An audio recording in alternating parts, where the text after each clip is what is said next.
Okay, so we start with e4, e5, knight f3, knight c6, bishop c4. Here we are in the Italian game. Remember, this trap doesn't work for knight f6.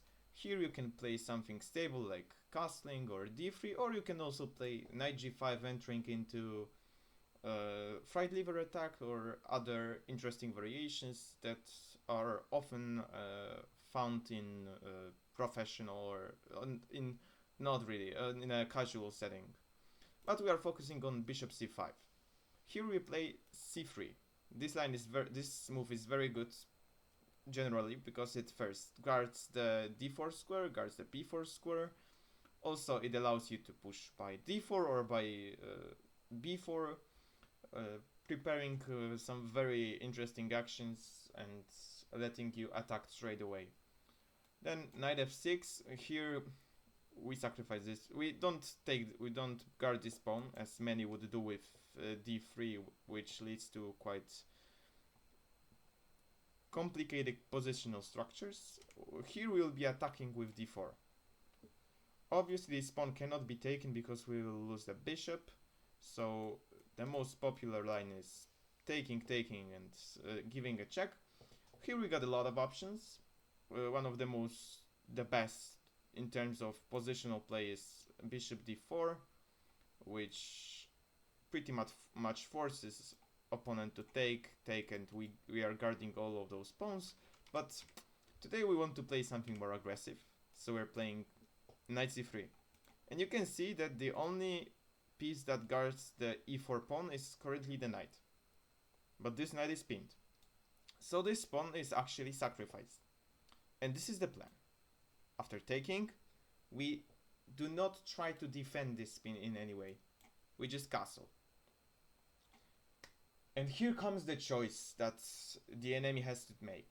One move wins, one move loses. Obviously not wins, it leads to quite equal positions. And both were played similarly in terms of amount. Knight or bishop? What piece takes? I'll give you a moment.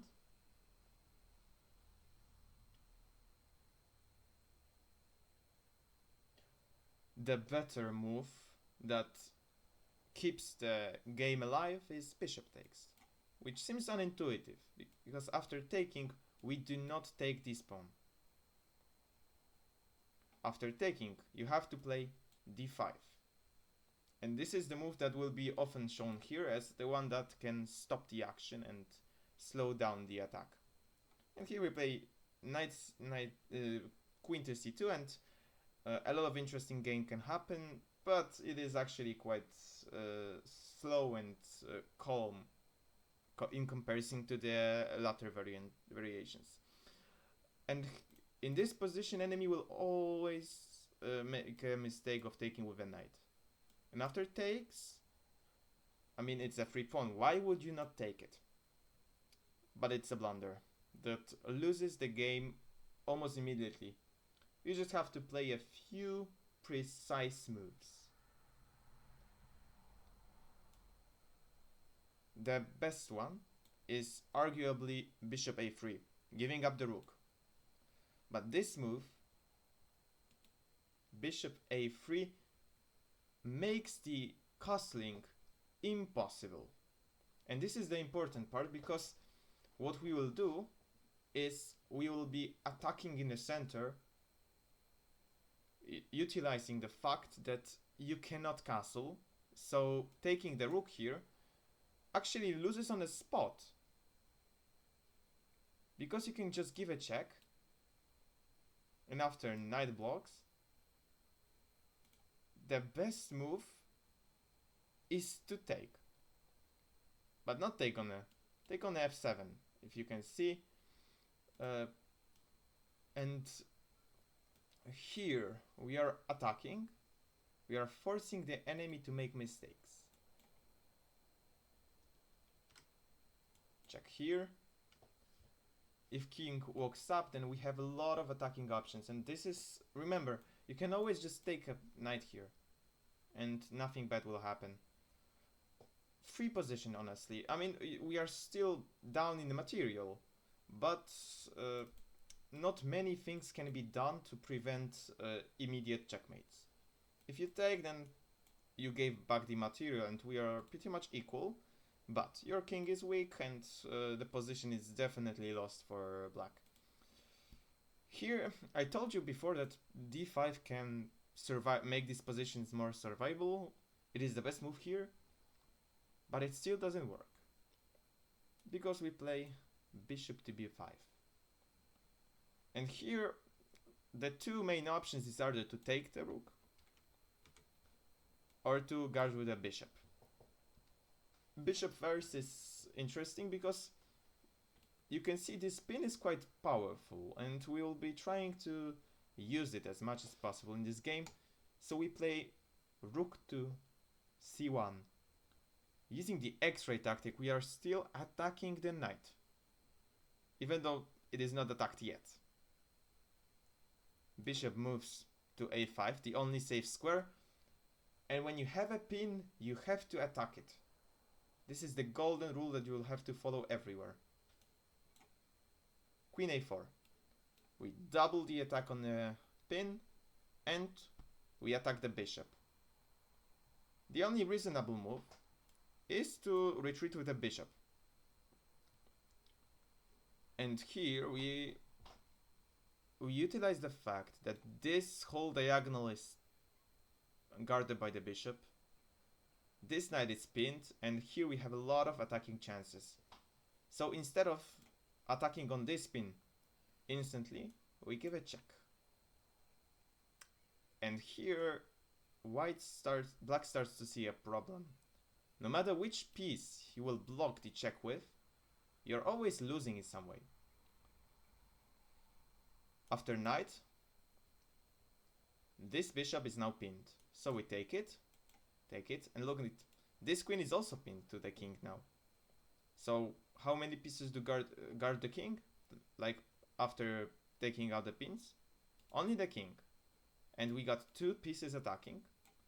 So we take with the rook. King has to move. And we take the queen with a check. And I mean, we are a queen and a knight up. So I would say this is definitely a winning variations that you can play blindly. But what if the bishop? Well, then the situation is getting quite harder. But we have even more interesting move to play, which is sacrificing the rook here. You have to take, because if you don't take, then this is the mate, and there's a slight problem with that. So you actually have to take. And after this, the only move to defend is queen d7, which doesn't lose on a spot actually, and it's weird. But what we got is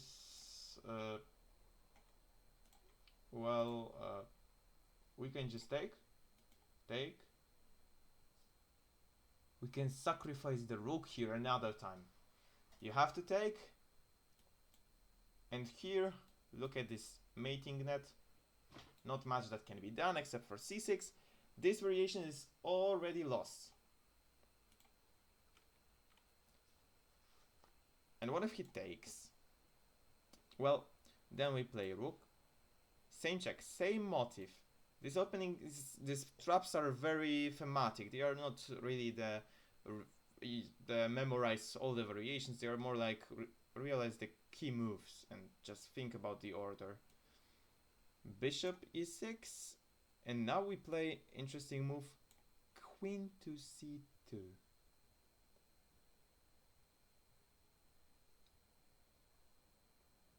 And this is where the setup is getting interesting, because the knight is attacked too many times, definitely. So we have to do something with it. And I mean, most of the players try to do something with it. And there are not many games in the base here right now. But most of the players play queen to d7 to defend this pin. Not much you can do better. This is most definitely the best move, but you can see this knight is pinned, this queen is pinned, so there have to be some problems. I'll give you a moment to figure out this move.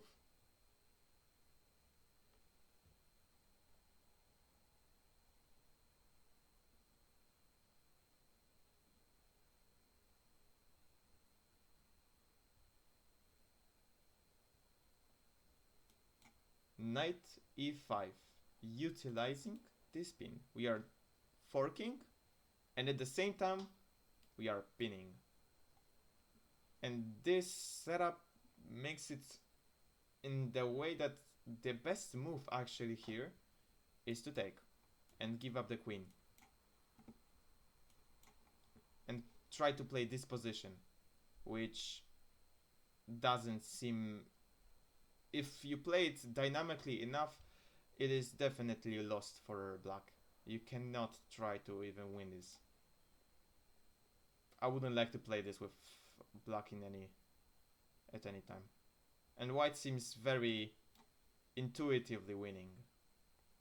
But what if he doesn't respect that and backs with the queen? Then we just take. And respectfully, there's not much you can do. Queen takes. And you cannot go here because of an interesting mate. I'll give you another moment to figure it out.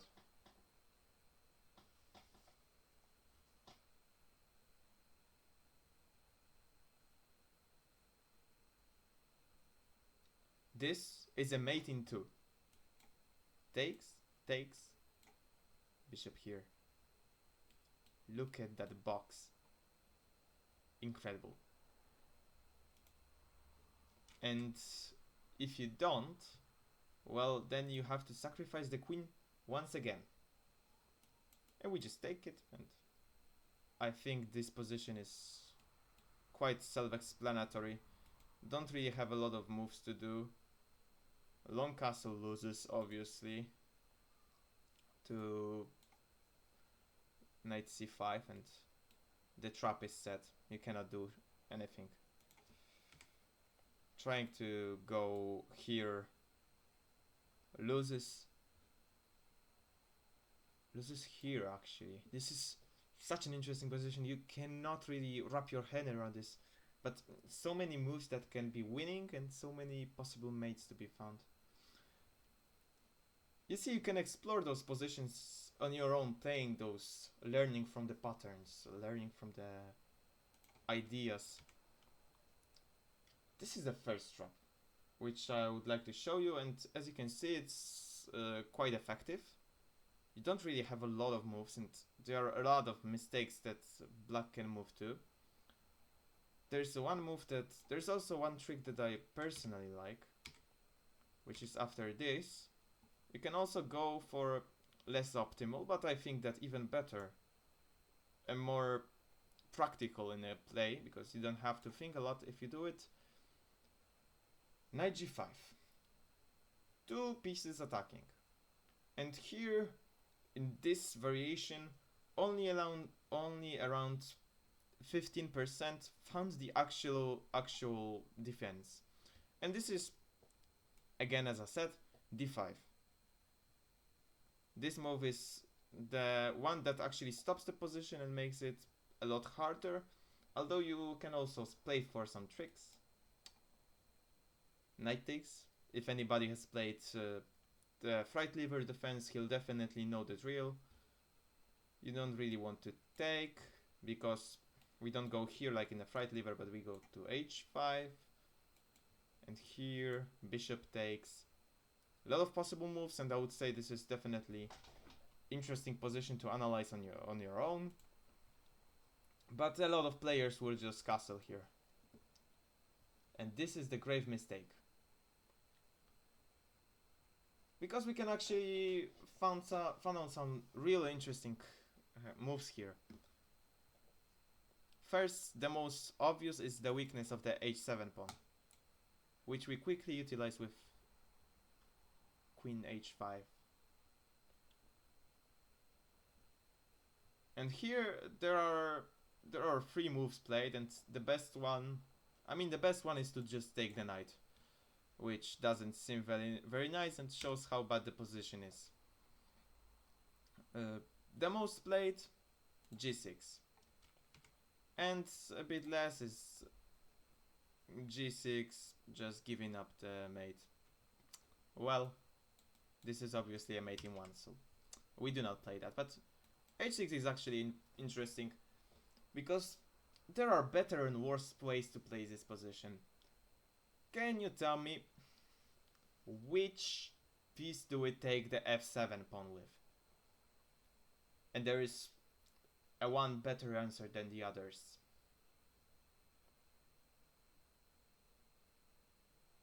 Do we take with the bishop? Do we take with the knight? Or maybe we sacrifice a queen?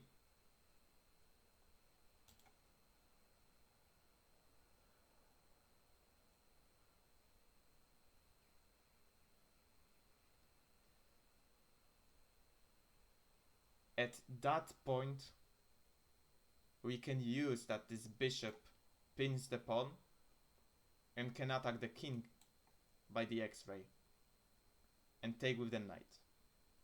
First it attacks the queen, so if nothing good happens, then we can just take the queen and run away and it's fine. It's fine. It's winning. Like here d5 already doesn't win because of something like this. And I don't think you really want to play this with black at any point. It is +5, not many ways to defend. The knight will always return to safety some way. You do not want to play with this, with black. And if he gives up, then, you're an up and exchange. You can always take the pawn here and use it to attack here. After taking, you just play rook here. Forcing, if he takes, then you already have a rook on the e-file that can launch into the attack. You're definitely lost. It has to be a checkmate somewhere. If you try here, then we just give a check here, king h7, and we play exactly the same trick. The most interesting variation is the one where queen moves. And this is actually a forced mate in 6. And it is the one that you can find without using the engine. I'll give you a minute to think about it.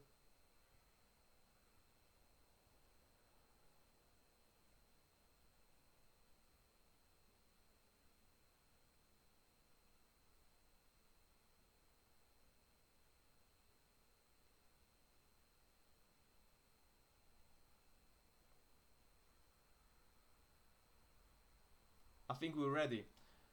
The actual winning sequence is giving this sneaky, discovered double check. Double check means only the king can move away. So you cannot take any of those pieces, and no matter where the king moves, if he moves to h8, you can just give the same mate and give the mate here. If he moves here, you can play here, and after the queen blocks, you do not have to take the queen. You could, but it is not optimal. You can just give a check here. Remember, queen is pinned, so blocking loses on a spot. King has to back. We give a check, another one. And after he takes, because if he doesn't, we got the same trick as earlier, but even more beautiful. If he does take, then we play queen g6, and we got prepared this attacking force that you cannot stop. Okay, guys, thank you for listening. Thank you for watching. You definitely can learn a lot from this. I hope you get a lot of good games with this interesting gambit that works in a lot of even a bit higher rated players can fall for this and often fall for this. So I think you'll have a lot of great games.